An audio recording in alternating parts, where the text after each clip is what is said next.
Oke, halo semuanya, apa kabar? Jadi balik lagi sama gue, dan di video kali ini gue pengen ngebahas mouse yang belum lama ini dirilis sama Vortex Series. Tapi sebelum itu gue mau flashback sedikit ke portofolio mouse-nya dari Vortex Series. Jadi beberapa tahun yang lalu mungkin Vortex Series itu ngerilis mouse dua buah, yaitu adalah Vortex Series GX107 dan juga GX770, yang dimana maksud ke segmen gaming mouse yang sangat-sangat low end lah bisa dibilang, karena harganya itu cuma sekitar 200 sampai 300 ribuan, dan dengan harga 200-300 ribuan itu kita bisa dapetin mouse yang cukup oke lah ya bisa dibilang, karena meskipun dia masih wire tapi dia juga dipakai sensor yang bisa dibilang cukup oke lah pada masanya.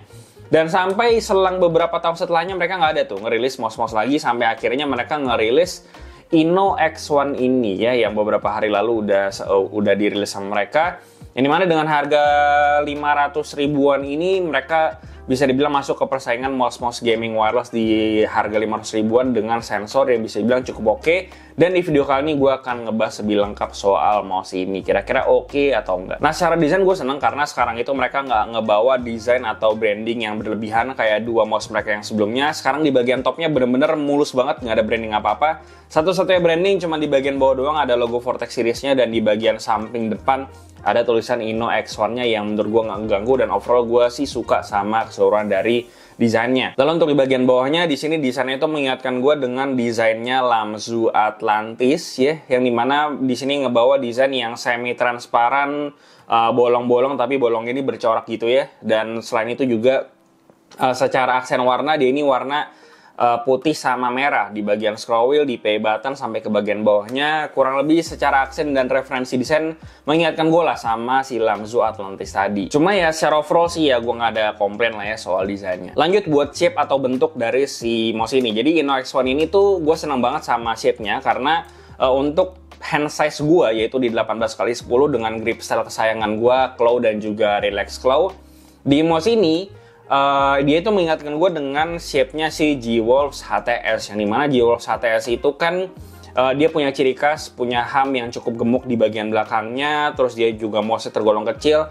Tapi di Inno X1 ini bedanya adalah si Inno X1 ini panjangnya lebih panjang dan juga punya ham yang berasa sedikit lebih tinggi daripada si G-Wolf HTS.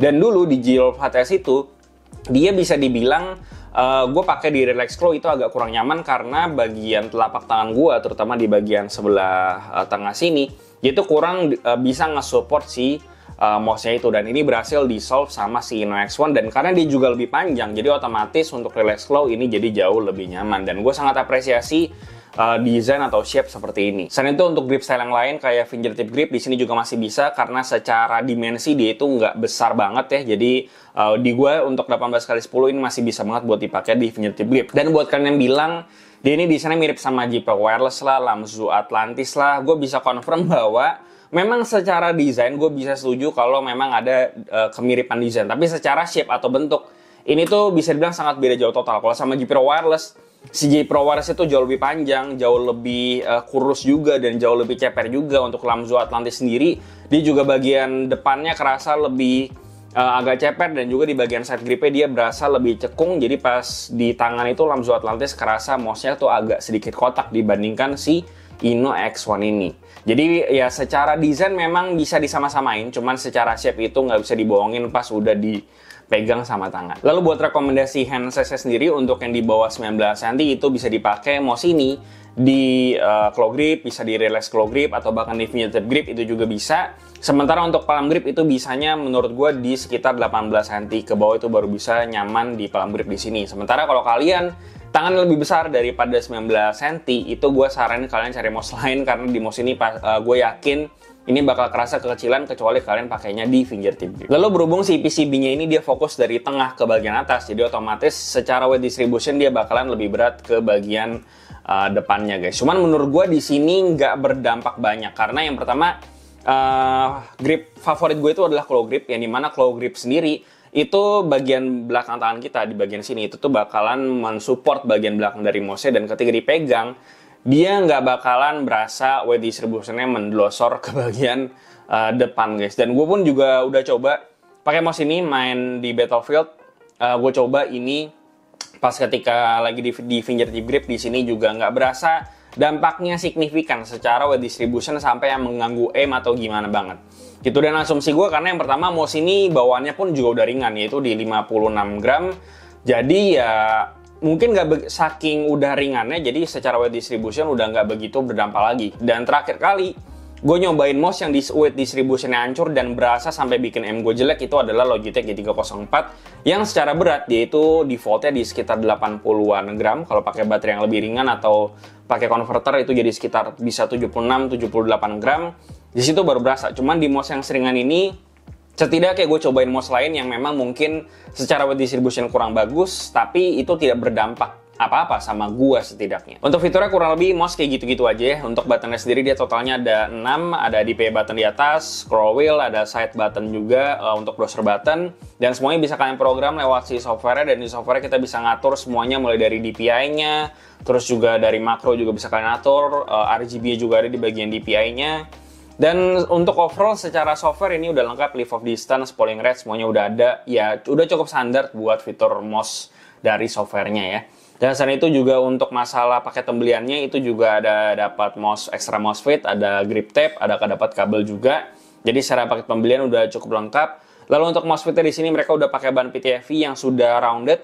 Dan secara desain mouse fitnya dia ini bisa dibilang cukup kecil ya. Jadi kalau misalkan mouse fit itu cukup kecil, berarti frictionnya juga makin rendah yang dimana otomatis secara movement dia bakalan jauh lebih cepat gerakannya dibandingkan dengan mouse fit yang permukaannya lebih lebar. Terus paling di bagian fit tengahnya, gue biasa panggilnya fit donatnya ini, dia itu memang spacing untuk ngelem si mouse fit itu agak besar. Jadi kalau kalian perhatiin tuh dia agak mencong sedikit, cuman yang nggak ngaruh lah ya.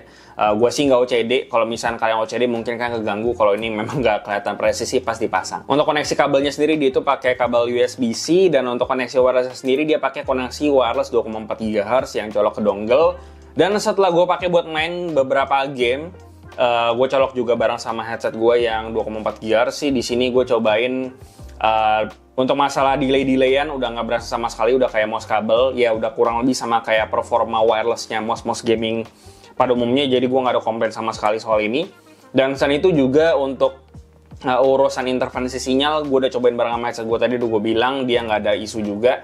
Jadi secara performa wireless di sini gue nggak ada komplain sama sekali karena ya udah oke-oke aja sih. Lalu untuk battery life sendiri dia ini punya kapasitas baterai di 300 mAh, dan gue baru pakai mouse ini kurang lebih baru sekitar 3-4 harian ya pakai mouse ini. Jadi si mouse-nya pun belum habis sama sekali. Jadi gue belum bisa measure ini berapa. Cuman kalau misalkan dibandingin sama mouse lain yang pakai sensor yang sama, dia kurang lebih habisnya tuh sekitar 1 mingguan atau 5 harian lebih lah. Jadi ya kurang lebih seperti itu, cuman perlu gua tes lagi. Nanti kan bisa stay tune aja ke Discord gua, nanti gua akan update lebih lanjut soal baterainya. Lalu untuk switch-nya sendiri di sini mereka pakai Huano Blue Shell Pink Dot yang ratingnya 80 juta klik, dan portofolio mouse gaming yang pakai Huano Blue Shell Pink Dot itu sejauh koleksi yang gue punya itu semuanya belum ada yang double klik. Jadi ya gue cukup ngerasa pede bahwa ini bakalan tahan lama, cuman tergantung lagi balik ke pemakaian sama hoki gitu ya.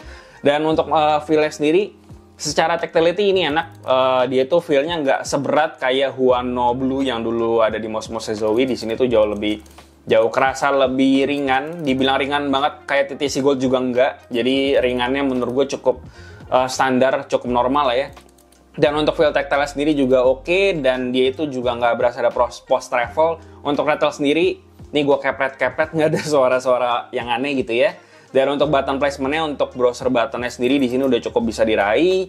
Dan untuk scroll wheelnya mereka nggak sebut ini pakai scroll wheel apa, tapi untuk scroll wheel sendiri itu dia feel-nya menurut gue secara resistance dia udah cukup baik, karena resistance-nya atau setiap perputaran ini cukup berasa gitu ya.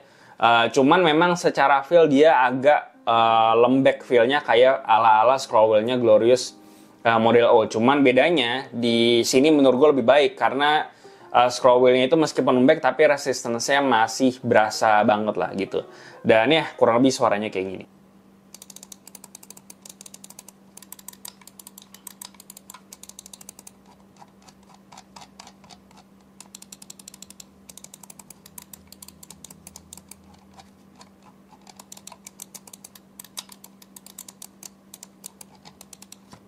Lalu untuk sensornya di sini mereka pakai sensor Pixart PAW3395 yang dimana MOS gaming high-end yang lainnya pun juga di tahun 2022 sampai 2023 itu kebanyakan udah pakai sensor ini. Dan sensor ini tuh secara spesifikasi punya maksimum akselerasi di 50G dan tracking speed-nya di 650 inch per second. Jadi secara kecepatan si sensor ini udah bisa ngebaca movement yang cepat dari tangan kita. Jadi untuk flick dan segala macam ini pasti bakal kebaca sama si mouse ini. Gue udah coba juga buat main beberapa game kayak CS2, lalu Battlefield 2042. Itu sama sekali nggak ada masalah, mau flick dan segala macam di mouse ini. Trackingnya bagus, tracking akurasinya oke, gue nggak ada masalah. Dan juga level of distance pun rendah, gue set di 1 mili di softwarenya itu nggak ada problem. Dan intinya soal masalah performa, gue nggak nemuin isu sama sekali ketika gue main di sini, dan aim gue oke-oke aja di mouse ini ya. Dan selain itu untuk sensornya sendiri dia punya resolusi yang cukup tinggi juga di 26.000 dpi. Cuman siapa yang bakal pakai setinggi itu. Oke, yang terakhir buat kesimpulannya, setelah absen kurang lebih beberapa tahun, akhirnya tiba-tiba rilis Inno X1 ini. Jujur aja gue cukup kaget karena eksekusinya bisa dibilang baik banget, terutama kalau dibandingin sama dua mouse mereka yang sebelumnya. Di sini udah dikasih sensor yang bagus, performa wireless-nya oke, shape-nya juga bagus banget, dan yang paling gue seneng sama mouse ini itu adalah shape-nya, yang dimana gue itu sebenarnya masih pakai G-Wolf HTS, cuman masih pakai versi yang kabel. Versi yang wireless-nya itu di harga sejutaan, dan dengan shape yang kurang lebih hampir-hampir mirip, bisa menggantikan G-Wolf HTS. Ini harganya cuma 500.000, shape-nya bisa dibilang jauh lebih improve. Dikasih fitur wireless juga, dan juga sensornya lebih oke lah, bisa dibilang pakai sensor yang baru. Jadi ya gue sangat seneng, ini bahkan harganya cuma setengahnya dari G-Wolf HTS yang versi wireless-nya kalau nggak salah.